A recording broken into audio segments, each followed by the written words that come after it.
الحبايب مساء الخير. هقول لكم على حاجه مهمه. انا عملت فيديو عن المذيعه آلاء عبد العزيز وحذفته تاني، وحذفته لان والله العظيم انا بعد ما نشرت الفيديو بحوالي ساعه انا لقيت فيه رساله من باباها على السوشيال ميديا بيقول ان آلاء دخلت المستشفى وهي مريضه وخلاص بتخضع للعلاج واتقوا ربنا، وانا بناشد الناس ان هي تشيل كذا كذا. ممكن ما يكون هو ما كانش بيناشدني انا، لان هو كان بيناشد المواقع والصفحات اللي هي عملت لقاءات مع آلاء وطلعوها بشكل وحش، ولكن انا قلت لا، لان اقسم بالله انا حاشا لله ان انا اركب ترند على حساب حد او على حساب شخص ايا كان هو مين. فانا قلت طالما هم بداوا يعني يعالجوها او شرعوا في الموضوع ده فتمام كده، الناس جاده.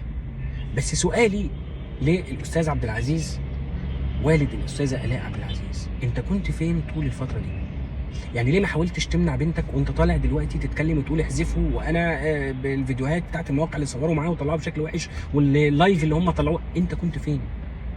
اوكي انت قاعد في اسكندريه وهي قاعده في القاهره، ما كانش تعرف ان انت تاخد عربيه بسرعه وتيجي وتدخل تخبط على بنتك وتسحب منها الموبايل وتقول لها لا ممنوع؟ ليه دلوقتي تلوم؟ طيب ليه اصلا قرار علاجها اتاخر يا استاذ عبد العزيز؟ انا اسئله والله العظيم، يعني انا لا اتهمك باي شيء، ولكن هي مجرد اسئله. ليه؟ ليه كل ده؟ ليه وصلت للمرحله دي؟ وبعدين الكلام اللي انا بسمعه وبسمع غيره بيخليك انت متلخبط، وانا خلاص انا بصوا انا هفضل معاك ومؤمن خلاص ومصدق ان بنتك تمام مريضه. في فيديو انا يعني هقوله لكم كده للمذيعه مروه صبري اخت الفنان عبير صبري، بتقدم برنامج اسمه عادة الستات على قناه الاوربت. شوفوه كده قالت ايه، وهرجع بس اعلق لكم عليه. يلا بينا. قبل الهوا بساعة أو ساعتين تقول لك أنا مش هاجي البرنامج إلا لو دفعتيلي 10,000 جنيه. أقسم بالله قالت كده. أنا طبعا ما بقتش عارفة أتكلم، ما بقتش عارفة أرد. قلت لها هو أنت واعية للي أنت بتقوليه؟ قالت لي أنا بعمل ترند وحققت الترند واتشهرت ووصلت للي أنا عايزاه، وأي قناة هتطلبني هطلب منها فلوس، يا كده يا مش هروح. قلت لها هو أنت دلوقتي بتكلميني آلاء ولا ليلي؟ قالت لي لا أنا آلاء. طيب زي ما انتم سمعتوا كده، هي بتقول ان هي كلمتها وقالت لها لا انا آلاء عبد العزيز وانا بطلب 10,000 جنيه عشان انا عملت ترند وما اعرفش. برضه هنعتبر ان آلاء مريضه لحد دلوقتي، هنثبت حسن يعني او ان احنا هنظن حسن الظن، تمام، وان هي ما كانتش بتتكلم وهي في وعيها. بس احنا لينا يعني قاعده او لينا كلام او لينا جوله بعد لما التقرير بتاع آلاء يطلع، او ان آلاء مثلا الدكاتره اللي بيعالجوها دلوقتي يقولوا هي مريضه او لا. مش لازم يحكوا في التفاصيل بتاعتها ويقولوا عندها ايه خالص، لان دي اسرار المرضى، بس هم يقولوا يا جماعه ان الست دي مريضه ما بتدعيش او مريضه، لان الموضوع بقى خد شكل ومنحنى راي عام. وانا للامانه احترمت جدا جدا جدا ريهام سعيد في قرارها، مش عشان هي تبنت علاج آلاء خالص، علشان هي قالت ان آلاء جاتني لحد القناه وعشان اطلعها معايا على الهوا، ولما قعدت معاها قبل الهوا 5 دقايق لقيتها بتتكلم كلام مش مظبوط وبتهزي، فانا رفضت اطلعها.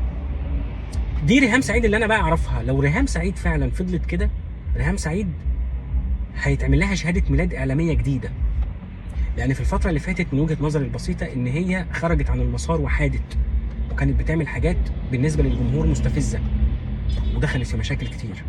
ريهام سعيد اللي انا اعرفها من 2009 واللي اشتغلت معاها ما كانتش كده، كانت صاحبة الموقف اللي انا هحكي لكم عليه دلوقتي بتاع آلاء. كانت مهنية جدا سوري، كانت مهنية جدا وكانت سنستيف جدا وكانت بتعمل كل حاجة بشكل انساني قوي بصرف النظر عن الترند. ممكن تكون زي ما انا قلت حادت، الا اني احترامي وتقديري ليها في موقف آلاء. وارجوك يا ريهام، انا ممكن اكون طلعت قبل كده وهاجمتك، ارجوكي تمسكي بده، لان ده هو اللي هيقربك من الناس اكتر، لانك انت بعدت قوي الفتره اللي فاتت دي كلها.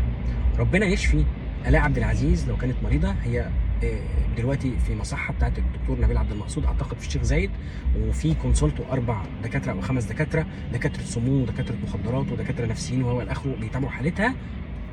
لينا كلام بعدها، وكل اللي انا طالبه ان الدكاتره دول ما يطلعوش يقولوا تفاصيل، ولكن يقولوا بس هل فعلا هي كانت مريضه ولا بتدعي، مش اكتر من كده. شكرا جزيلا.